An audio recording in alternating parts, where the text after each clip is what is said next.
بسم اللہ الرحمن الرحیم السلام علیکم۔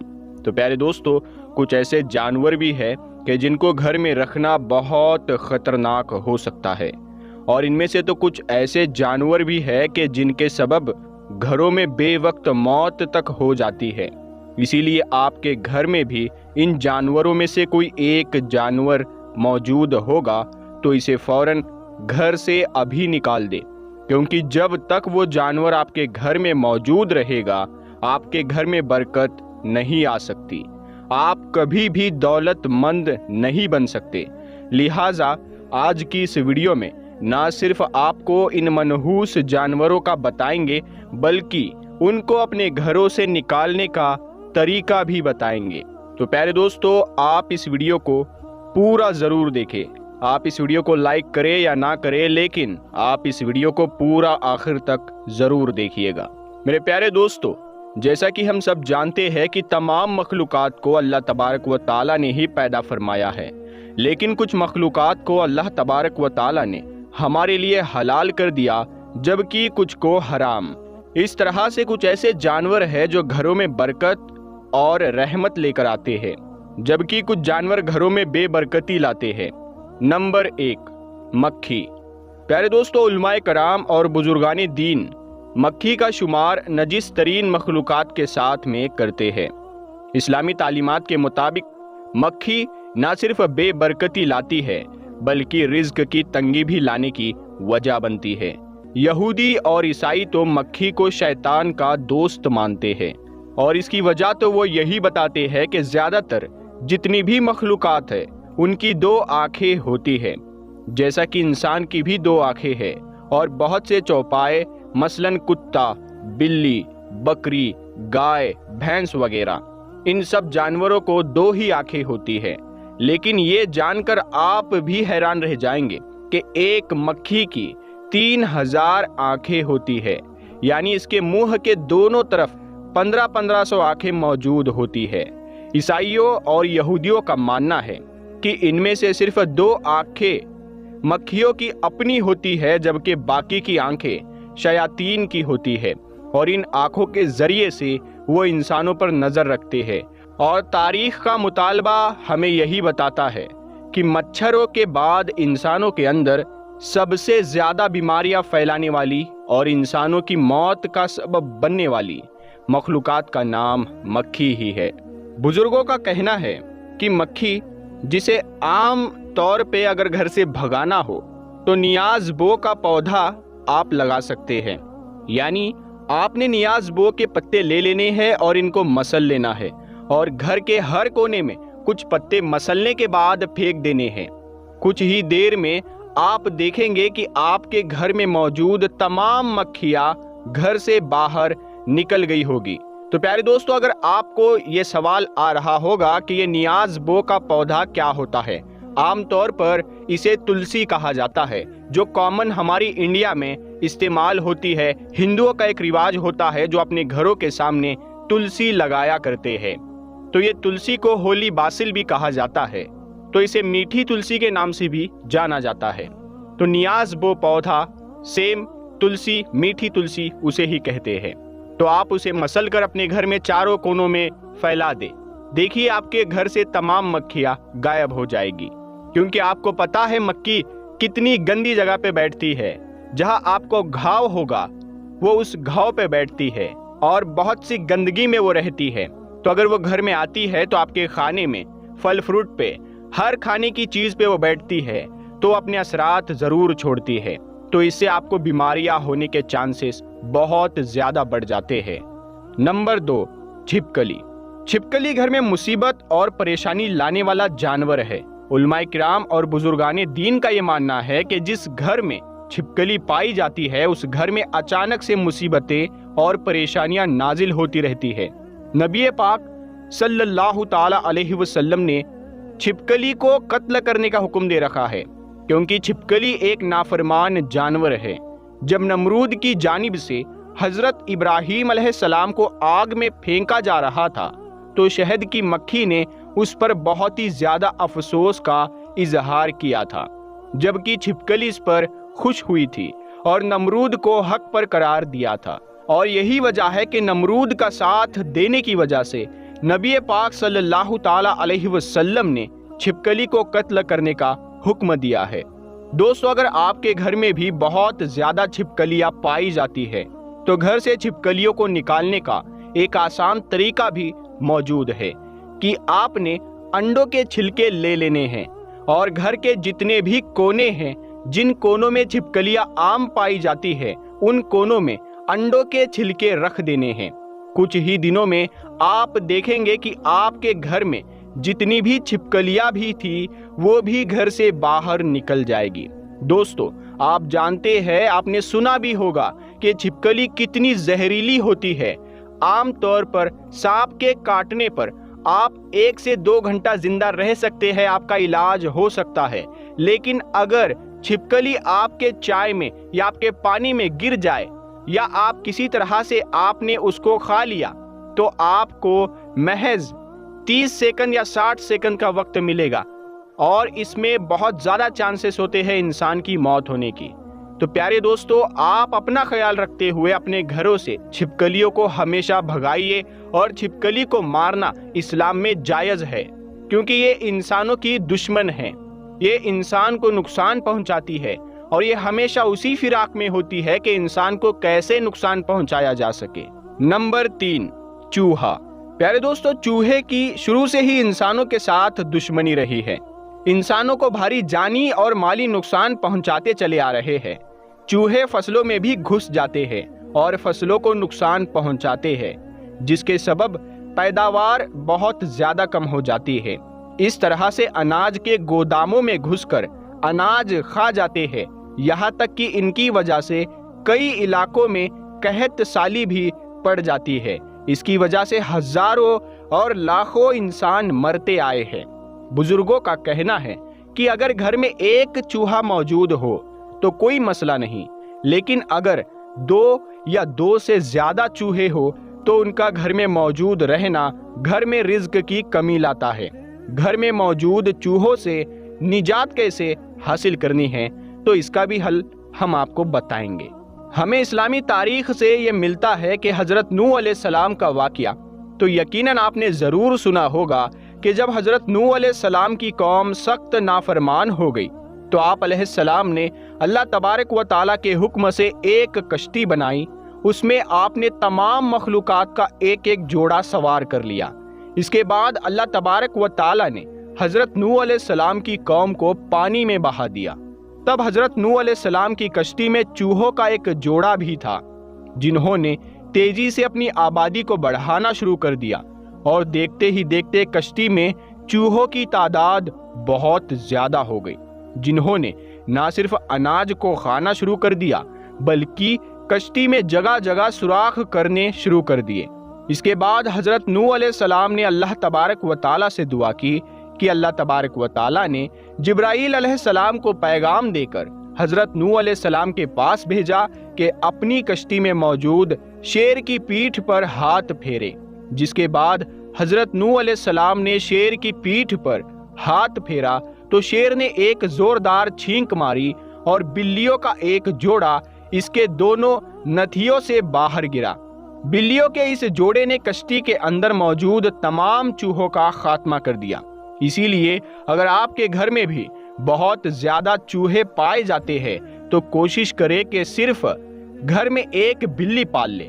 بلی نہ صرف گھر میں موجود تمام چوہوں کا خاتمہ کر دے گی بلکہ گھر میں بلی رکھنے سے گھر میں برکتیں اور رحمتیں بھی نازل ہوگی۔ بلی کا گھر میں رکھنا بہت زیادہ مبارک مانا جاتا ہے۔ تو پیارے دوستو، آپ لوگ اپنے گھروں میں اگر چوہے دیکھتے ہو تو آپ لوگ ایک بلی پال لو۔ نمبر 4، چمگادڑ۔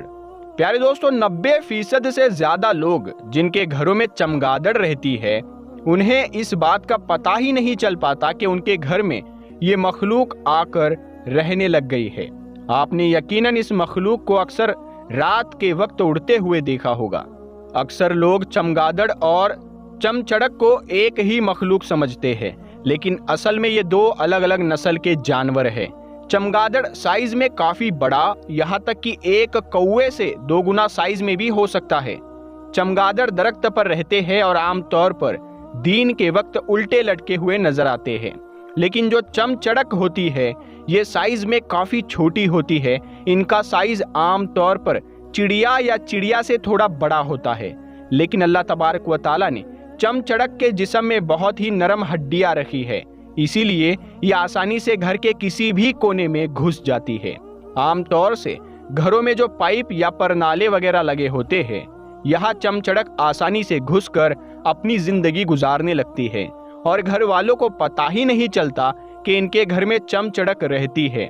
سائنسدانوں کا چم چڑک کے بارے میں یہ کہنا ہے کہ جس گھر میں بھی چم چڑک رہتی ہو، گھر کے لوگوں میں عام طور پر خون کی بیماریاں، سانس کی ہمراض اور بواسیر کی بیماریاں پائی جاتی ہے، جبکہ بزرگان دین اور علماء کرام کا کہنا ہے کہ جس گھر میں بھی چم چڑک آ کر اپنا بسیرا کر لیتی ہے تو اس گھر میں فقیری اور بربادی آتی ہے۔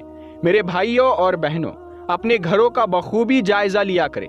اکثر پائپوں میں، پرنالوں کے پیچھے یا ایسی جگہ پر جہاں سارا سامان پڑا ہوتا ہے، وہاں صبح کے وقت غور سے دیکھیں کہ اگر وہاں آپ کو گول گول دانوں میں بیٹ نظر آتی ہے تو سمجھ جائے کہ آپ کے گھر میں بھی چم چڑک رہتی ہے۔ نمبر 5، لال بیگ۔ بزرگوں اور علماء کرام کے مطابق لال بیگ نجس کیڑا ہے۔ جس گھر میں بھی بہت زیادہ تعداد میں لال بیگ پائے جاتے ہیں، اس گھر میں رحمت نہیں آتی، وہ بے برکتی اور نحوست اس گھر کی قسمت بن کر رہ جاتی ہے۔ سائنسدان پہلے لال بیگ کو بے قرار کیڑا مانا کرتے تھے، لیکن جدید ریسرچ میں یہ بات سامنے آئی ہے کہ لال بیگ بہت ہی زیادہ خطرناک کیڑے ہوتے ہیں۔ لال بیگ ایسے کیمیکلز کو چھوڑتے ہیں جو کہ دل کے بیماریاں پیدا کرتے ہیں، جبکہ بات کی حقیقت سامنے آئی ہے کہ جن گھروں میں زیادہ تعداد میں لال بیگ کیڑے پائے جاتے ہیں، ان گھروں کے رہنے والوں کے پیٹ میں کیڑے ہو جاتے ہیں۔ اسی لیے اگر آپ کے گھر میں بھی کبھی لال بیگ پائے جاتے ہیں تو ان سے نجات حاصل کرنے کے لیے ایک بے حد آسان طریقہ یہ ہے کہ رات کو سونے سے پہلے جتنے بھی استعمال شدہ یا جھوٹے برتن ہیں ان کو آپ نے دھو کر سونا ہے، اور جتنی بھی آپ کی کھانے پینے کی چیزیں ہیں انہیں آپ نے اچھی طرح سے ڈھانپ دینا ہے، اور سونے سے پہلے گھر کا جتنا بھی کوڑا کرکٹ ہے اسے ایک تھیلے میں ڈال کر اس کا اچھے سے منہ بند کر کے گھر کے دروازے کے باہر رکھ دے۔ کچھ دن تک یہی معمول رکھنے سے آپ دیکھیں گے کہ آپ لوگوں کے گھر سے لال بیگ کا خاتمہ ہو جائے گا۔ کبوتر ایک ایسا خوبصورت اور دلکش پرندہ ہے جو ہر کسی کو اچھا لگتا ہے، اور یہی وجہ ہے کہ یہ پرندہ اکثر گھروں میں بھی پالا جاتا ہے، اور گھروں کے علاوہ مزاروں پر بھی یہ پرندہ پایا جاتا ہے۔ کہتے ہیں کہ کبوتر وہ جانور ہے کہ جس کے لیے حضرت نوح علیہ السلام نے امن اور سلامتی کی دعا فرمائی تھی، اور یہی وجہ ہے کہ کبوتر انسانی آبادی سے مانوس ہے، اور کوے کو خوف کی بددعا دی جاتی ہے کہ یہی وجہ ہے کہ کوا انسانی آبادی سے ڈرتا رہتا ہے۔ اسی وجہ سے لوگ اسے آج تک منحوس سمجھتے ہیں۔ تفسیر میں ہے کہ نوح علیہ السلام نے جب کشتی کو جودی پہاڑ پر ٹھہرایا تو آپ علیہ السلام نے کشتی کا وہ حصہ کھولا جہاں پرندے رہتے تھے، تو آپ علیہ السلام نے کوے سے فرمایا، زمین پر دیکھ کر آؤ کہ اس پر کتنا پانی ہے یا کتنا شہر غرق ہو چکا ہے۔ کوے کو ایک مردار جانور ملا، وہ اسی کو کھانے میں مگن ہو گیا، وہ واپس نہیں آیا۔ اسی لیے عرب کی ایک کہانی مشہور ہے کہ فلاں تو کوے سے بھی زیادہ دیر لگاتا ہے۔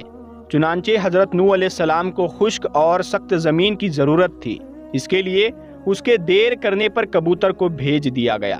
زمین کا کوئی خطہ بھی نظر نہ آیا، اسی لیے زیتون کا پتا لے کر کبوتر حاضر ہو گیا۔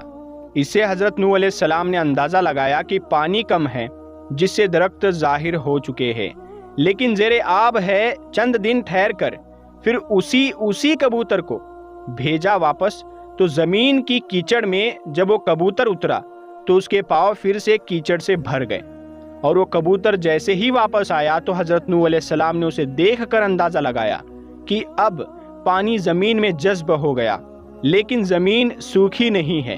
حضرت نوح علیہ السلام کبوتر کی اس کارروائی پر بہت خوش ہوئے اور اس کے گلے میں سبز توق پہنایا، اور آج وہی توق کبوتر کی خوش بختی کی خبر دیتا ہے۔ اور ساتھ ہی حضرت نوح علیہ السلام نے کبوتر کے لیے امن اور سلامتی کی دعا فرمائی۔ یہی وجہ ہے کہ کبوتر انسانی آبادی سے مانوس ہے۔ اور کوے کو خوف کی بد دعا یہی وجہ سے دی گئی کیونکہ کوے نے نافرمانی کی۔ کوا انسانی آبادی سے اسی لیے ڈرتا ہے، دور رہتا ہے، اسی وجہ سے لوگ آج تک اسے منحوس سمجھتے ہیں۔ یہ تو کبوتر کی کہانی کہ کیسے کبوتر نے حضرت نوح علیہ السلام کی بات مانی اور ان کے لیے خبر لانے کا کام کیا۔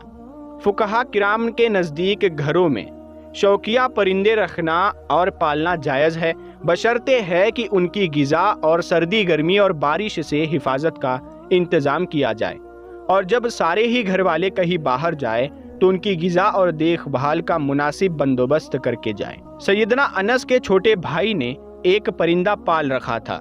جب نبی پاک صلی اللہ تعالی علیہ وسلم ان کے یہاں تشریف لاتے تو اس سے کہتے، اے ابو عمیر، پرندے نے کیا کیا؟ یہ حدیث اس بات کی دلیل ہے کہ آپ صلی اللہ تعالی علیہ وسلم پرندے رکھنے سے منع نہیں فرماتے۔ اگر گھر میں پرندہ پالنا منع ہوتا تو آپ صلی اللہ تعالی علیہ وسلم ضرور انس رضی اللہ تعالیٰ عنہ کے بھائی کو اس بات سے منع فرماتے۔ اسی روایت کی بنیاد پر یہ کہا ہے کہ گھر میں پرندوں کا پالنا جائز ہے، لیکن جیسا کہ پہلے بھی ذکر ہوا ہے کہ پالنے کے لیے ضروری ہے کہ ان پرندوں کے ہر ضرورت کو پورا کیا جائے تاکہ پرندوں کو کسی قسم کی کوئی تکلیف نہ پہنچے۔ چنانچہ کبوتر بھی ایک پرندہ ہی ہے، اسی لیے کبوتر کا گھر میں پالنا درست ہے۔ یاد رہے کہ پرندوں کو ستانے کے بارے میں ممانعت ہے، جیسا کہ ابو داؤد میں حضرت عبداللہ بن مسعود رضی اللہ تعالیٰ عنہ کی روایت کردہ ایک حدیث میں کبوتر کا ذکر ہے، جس میں کبوتر اللہ کے رسول صلی اللہ تعالیٰ علیہ وسلم کے سر مبارک پر گھوم رہا تھا اور اپنی زبان میں شکایت کر رہا تھا کہ کسی نے اس کے گھونسلے سے انڈے اٹھا لیے ہیں۔ حضور صلی اللہ تعالیٰ علیہ وسلم نے صحابہ میں اعلان کیا اور ایک صحابی نے انڈے اٹھانا قبول کیا تو ان کو حکم دیا گیا کہ وہ گھونسلے میں انڈے واپس رکھ دے۔ تو اس روایت سے معلوم ہوا کہ پرندوں کو ستانا ناجائز ہے، اور پرندوں کو ستانے سے اسی لیے روکا گیا ہے کہ پرندوں کے بد دعا لگنے کا بہت ہی زیادہ چانس ہوتا ہے، چونکہ کبوتر بھی ان پرندوں میں شامل ہے جو کہ انبیاء کے پسندیدہ رہ چکے ہیں۔ اسی لیے اگر کبوتر کو ستایا جائے گا تو کبوتر بھی بد دعا دے سکتا ہے، لہٰذا کبوتر کو ستانے سے پرہیز کرنا چاہیے۔ کبوتر کے حوالے سے آپ کو بتاتے چلے کہ اسلامی تعلیمات اس کے بارے میں کیا کہتی ہے، اور حدیث میں ہے کہ گھریلو کبوتر خدا کو بہت یاد کرتے ہیں، اہل بیت کو دوست رکھتے ہیں اور صاحب خانہ کو دعا دیتے ہیں کہ اللہ تمہیں برکت دے۔ کسی شخص نے رسول اللہ صلی اللہ تعالیٰ علیہ وسلم سے تنہائی کی شکایت کی تو حضرت محمد مصطفیٰ صلی اللہ تعالیٰ علیہ وسلم نے فرمایا کہ ایک جوڑا کبوتر کا پال لے۔ پیارے دوستو، ایک بزرگ فرماتے ہیں کہ کبوتر گھر میں پالا کرو اور اس کا خاص خیال رکھا کرو، وہ آپ کو دعا دیتے ہیں، کیونکہ حضرت نوح علیہ السلام نے اس کو پسند کیا ہے اور دعا دی ہے کہ کسی پرندے پر اتنا پیار نہیں آتا جتنا کبوتر پر آتا ہے۔ آپ نے فرمایا جس گھر میں کبوتر ہو اس گھر کے رہنے والے جنوں کے آفتوں سے محفوظ رہیں گے، کیونکہ جنوں کے بچے گھروں میں کھیلتے پھرتے ہیں، جس گھر میں کبوتر ہوتے ہیں وہ ان سے مشغول رہتے ہیں اور آدمیوں کی طرف متوجہ نہیں ہوتے۔ اسی طرح ایک اور روایت میں آتا ہے کہ کبوتر کا جو پر جھڑتا ہے وہ شیاطین کے بھاگنے اور نفرت کے سبب ہوتا ہے۔ ان روایت سے یہ بات معلوم ہوئی ہے کہ کبوتر کا گھر میں پالنا برکت ہے، اور جیسا کہ آپ صلی اللہ تعالیٰ علیہ وسلم صحابی کو گھر میں کبوتر پالنے کا بولا تو اس سے یہ بات بھی معلوم ہوتی ہے کہ کبوتر پالنے میں خیر ہے۔ تو پیارے دوستو، ہم امید کرتے ہیں کہ آپ کو یہ معلومات پسند آئی ہوگی، یہ ویڈیو آپ کو پسند آئی ہوگی۔ اگر اس ویڈیو میں کوئی غلطی ہے تو آپ ہماری اصلاح کمنٹ باکس میں کر سکتے ہیں۔ اللہ تعالیٰ ہمیں کہنے سننے سے زیادہ عمل کرنے کی توفیق عطا فرمائے اور ہمیں صحیح علم اور صحیح دین سیکھنے کی توفیق عطا فرمائے، آمین یا رب العالمین۔ پیارے دوستو، ہم ملتے ہیں آپ کو پھر ایک اگلی ویڈیو میں، تب تک کے لیے آپ اپنا خیال رکھیے گا۔ السلام علیکم۔